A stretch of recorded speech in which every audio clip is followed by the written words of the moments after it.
All right, how do I even begin to explain how I ended up studying the Bible every week with two complete strangers? Before we get started, just a quick clarification. The voice you're hearing was generated using artificial intelligence. But no, you're not listening to a bot's ideas.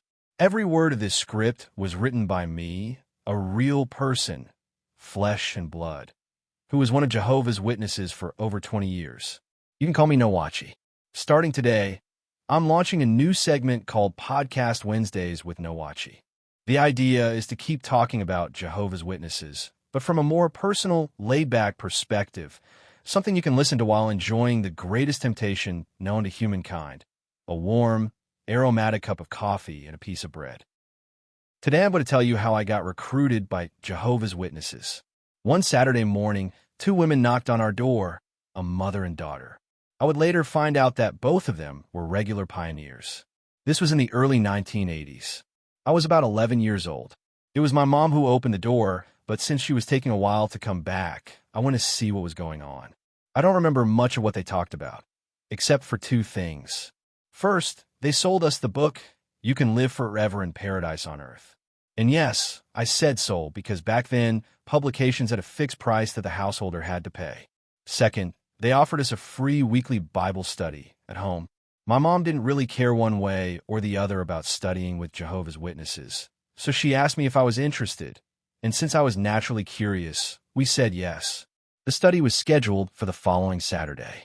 My dad, who worked on Saturdays, joined in a few months later when the pioneers offered to come on Sundays just for him. Over the years, I realized that very few people actually become Jehovah's Witnesses in such a direct way. It's true that back then, growth in Mexico was booming, but in my congregation, most people came in through a friend, a coworker, or a family member, not so much through door-to-door preaching. Now, you might be wondering, how did we so easily agree to let two strangers come into our home and give us Bible studies? To answer that, I need to tell you a bit about the religious atmosphere in our home. My parents weren't religious people. They got married in a Catholic church, just like the holiest of traditions demanded. Back in those days, if you didn't want your mother to die on the spot and then disinherit you from beyond the grave, you had to get married in the church. But that didn't mean they had any kind of active faith, much less a regular religious practice. My dad had a certain appreciation for the Bible because one of his brothers, who lived in the southern U.S., used to write him letters about how he had come to know Christ. And on my mom's side, we had my grandfather, who became a Seventh-day Adventist in his later years. As for me, I went to a Catholic elementary school, not because my parents wanted to instill religion in me, but because the school had a good academic reputation. For them, a solid education was the best legacy they could give me. There was sort of an unwritten deal. We'll get you into the best schools, and your only job in life is to get good grades. If I had a time machine and wanted to stop my parents from ever agreeing to study with Jehovah's Witnesses, all I need to do is show up a few days before that first study and say, "Don't let your son join that religion. They discourage going to college." And boom, problem solved. They wouldn't have opened the door to the pioneers ever again. They would have stayed inside, lights off, silently praying, "Lord, send the devil away and bring in Jesus, quickly." Back to the school thing. I learned a lot of Bible stories when I was preparing for my first communion. We used to bring a Catholic translation of the New Testament to class, and once in a while, we went to Mass. But never, and this is key, never did I hear a single warning against other religions at school. The Catholic Church in Mexico, at that time, was resting on its laurels. It didn't see the rise of Protestantism or non-Catholic groups coming. Maybe it didn't even consider them a real threat. But that lack of warning left the door wide open for people like us to listen to alternative religious ideas. At home, we had a Reina Valera Bible, which is the classic Protestant version in Spanish, kind of like the King James Version in English. And, curiously enough, we also had a New World Translation. I don't know how they got there, but they were just there.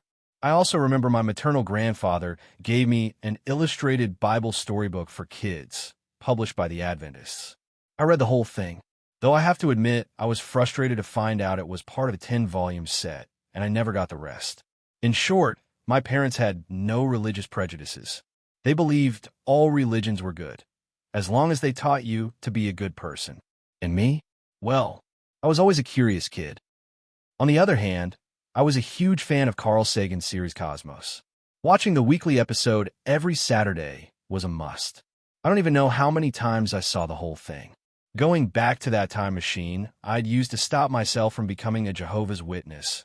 Another strategy would have been to make little Nowachi aware of what Carl Sagan thought about the witnesses.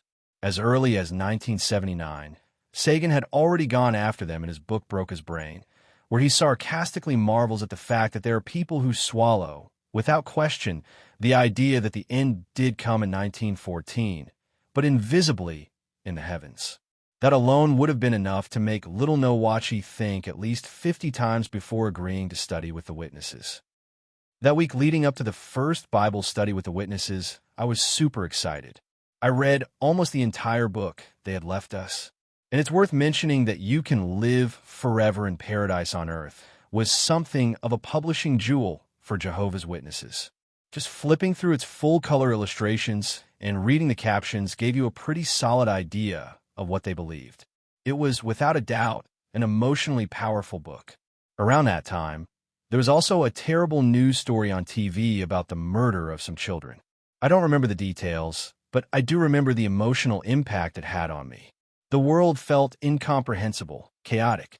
And then someone shows up at your house with a book that tells you the Bible promises a new world. A paradise with no death, no injustice, no pain. I was 11 years old. How could I not find that exciting, especially with those illustrations? One image I remember vividly is the one where two families of Jehovah's Witnesses are happily spending time together. At that age, you're trying to find something to connect with, something bigger to belong to. How could I not want to be part of an international brotherhood I didn't even know yet, but that, according to that illustration, was guided by love? Looking back now, I realize my experience was almost the opposite of what many kids raised in the organization went through. A lot of them were dragged to the meetings against their will, frustrated, worn out by a brotherhood that only loved them under certain conditions. I, on the other hand, wanted to go to the meetings. I wanted to prepare, to comment, to be part of what I believed was a real brotherhood with an eternal purpose. So yeah, mix innocence, curiosity, a lack of religious prejudice, respect for the Bible, a need to belong, and a desire to find meaning. Now add to that a book specifically designed to tug at your emotions. Sprinkle in a bit of youthful enthusiasm, and you've got yourself a brand new Jehovah's Witness, ready to, like Don Quixote of La Mancha, face the greatest dangers in order to stay faithful, ready to sacrifice time, energy, and youth to preach the kingdom. And if that last line sounded a bit too poetic, please rewind and realize it was actually deeply sarcastic. And you? How did you get recruited by Jehovah's Witnesses? I'd love to read your story in the comments. If you want to keep learning about Jehovah's Witnesses from an objective point of view, I invite you to check out the next videos. And if you haven't already, don't forget to subscribe and hit the notification bell. See you soon.